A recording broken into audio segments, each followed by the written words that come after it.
Okay, so Professor Nicholas Wolterstorff, Professor Emeritus of Philosophical Theology at Yale.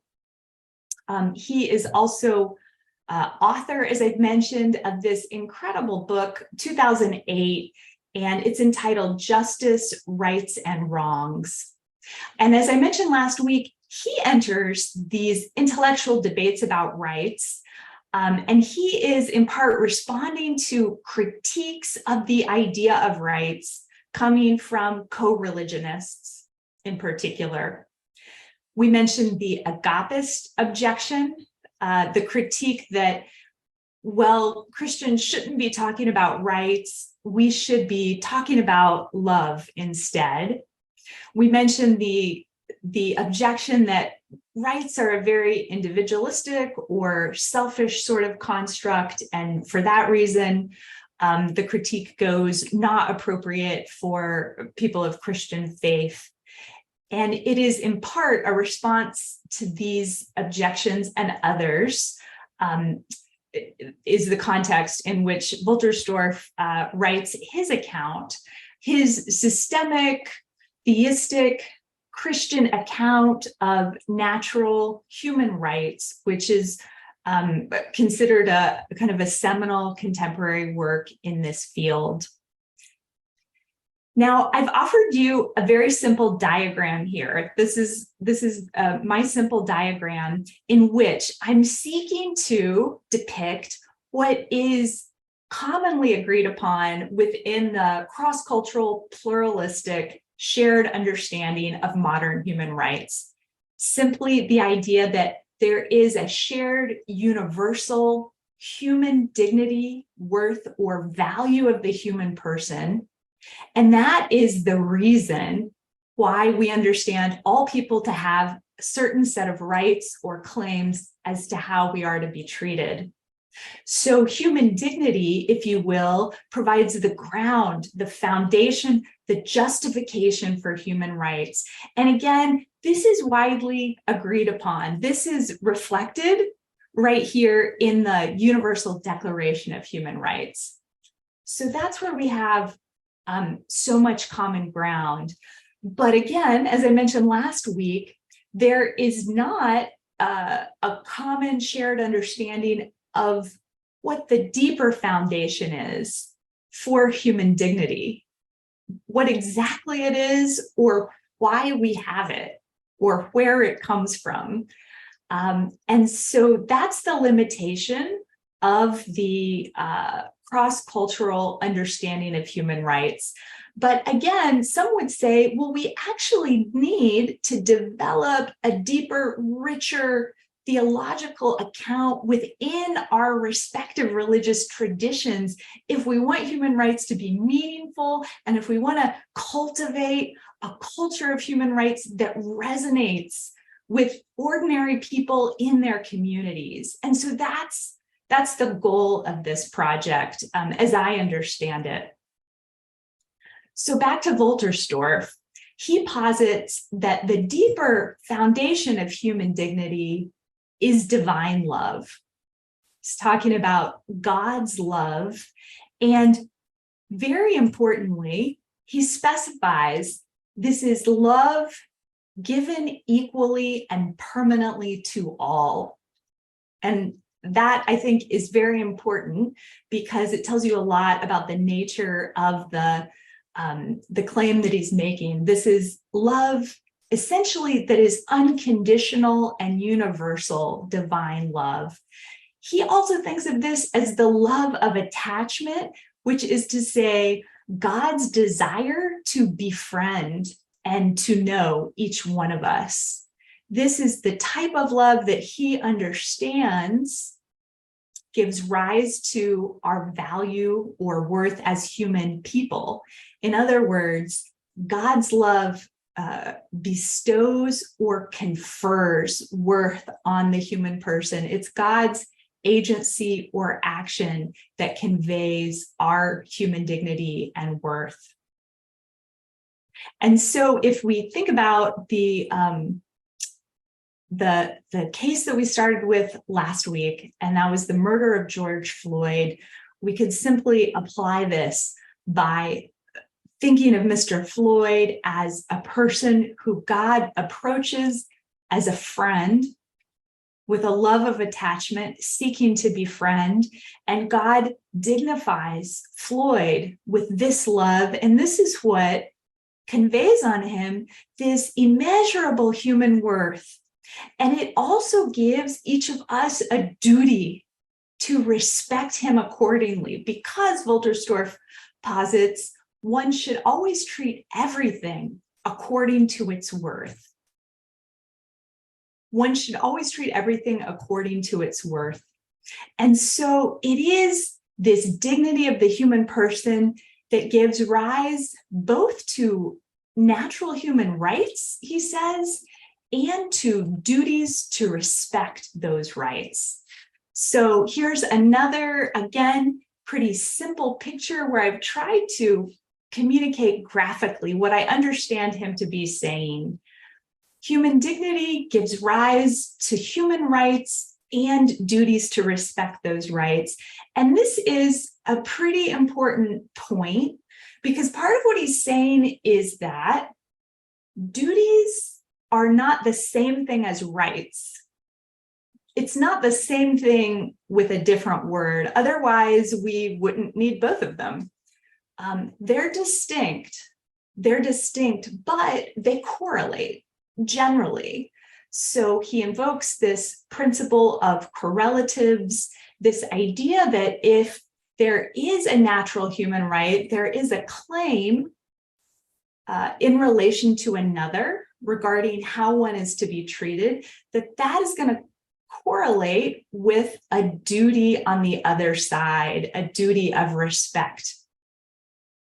So divinely bestowed, universal, inalienable human worth gives my neighbor a legitimate claim as to how I treat her. I am obligated to treat her in a way that's befitting her status as a person loved by God. I mentioned before that Wolterstorff would say rights are normative social bonds. They're normative social bonds. They have to do with relationships and how we understand ourselves to be obligated to treat others relationally. Sometimes I think when we hear rights talk, we think of it as strictly a legal sort of idea.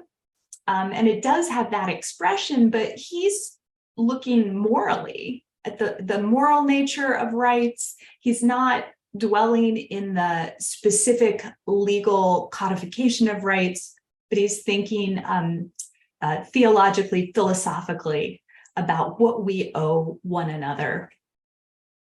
Rights are a moral matter, and others say this too, that the idea of human rights, this is a moral framework with political and legal implications. And finally, Wolterstorff concludes that respect for natural human rights constitutes primary justice. A society is just to the extent that natural human rights are respected and upheld. In other words, to the extent that each person is treated in accordance with her divinely conferred worth. A lot of times when we talk about different forms of justice, we're talking about how one corrects for injustice. We might be comparing retributive and restorative justice.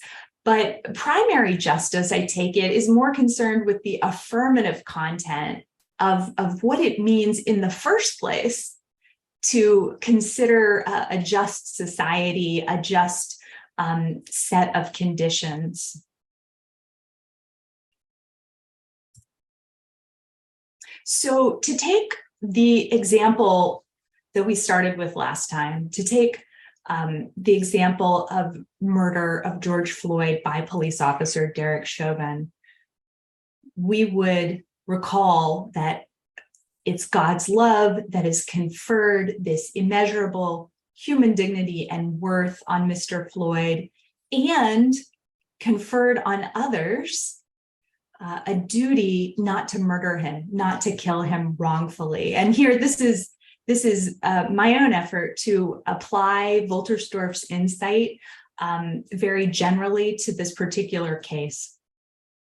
So this confers a duty not to murder, which we understand to include the nation state, to not wrongfully kill, to not commit extrajudicial execution. And this duty, in fact, is reflected in law as well.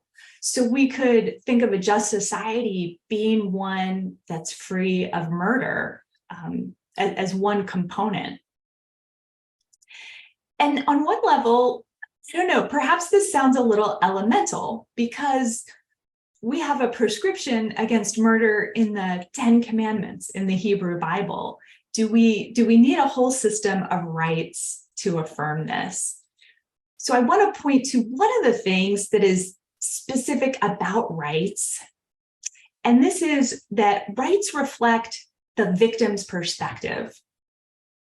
They give the person who has been wronged a moral or perhaps a legal claim to assert, a basis to demand that to which one is entitled.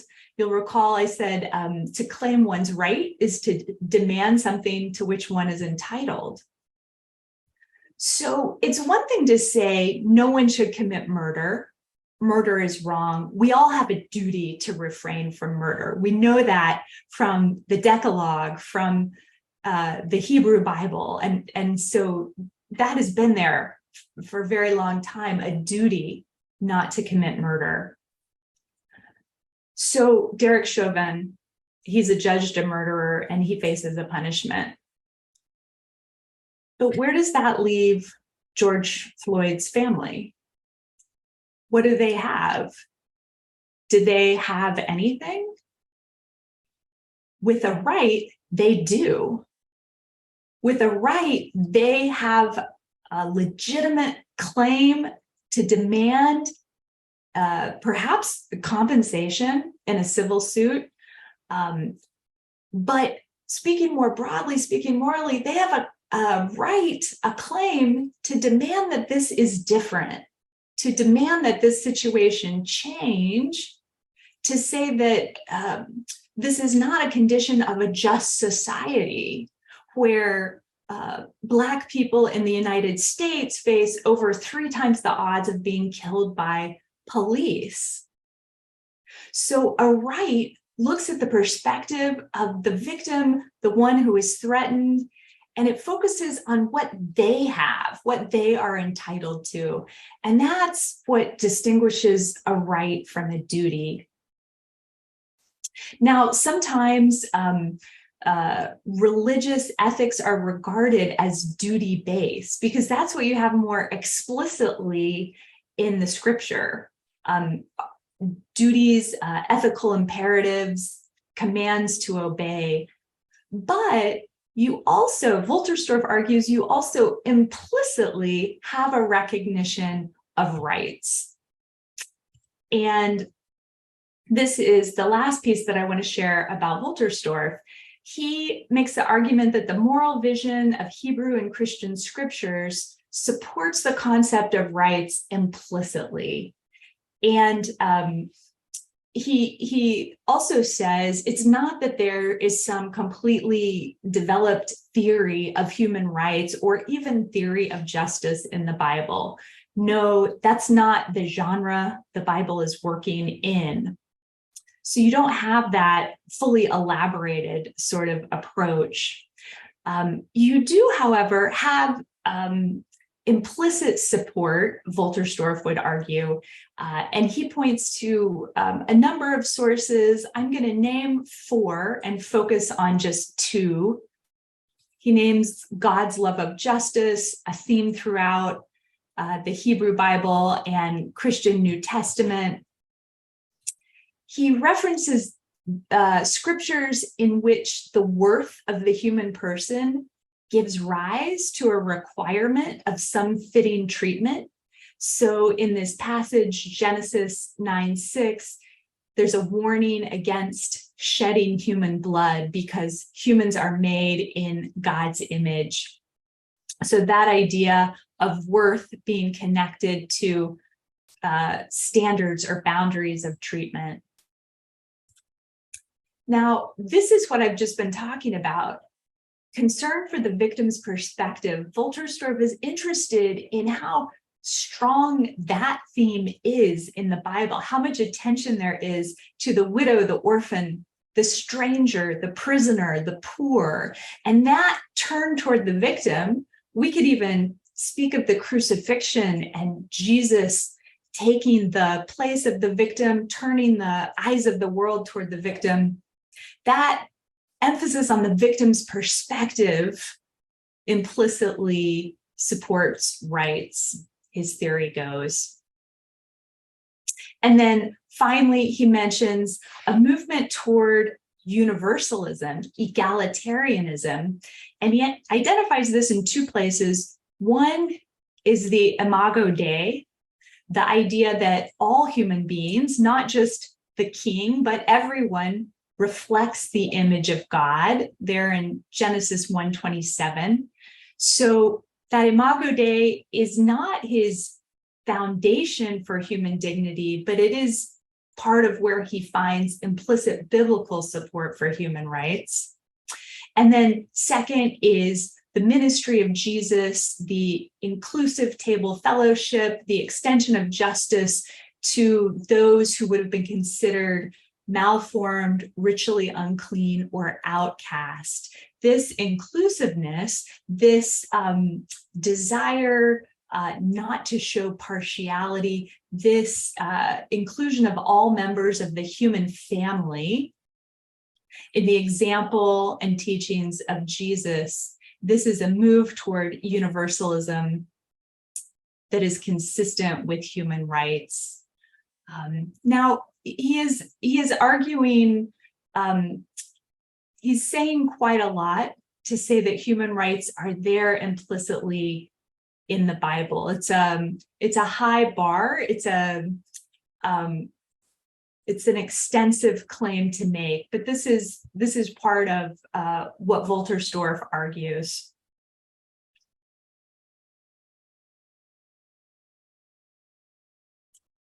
And then lastly, for this part, I wanted to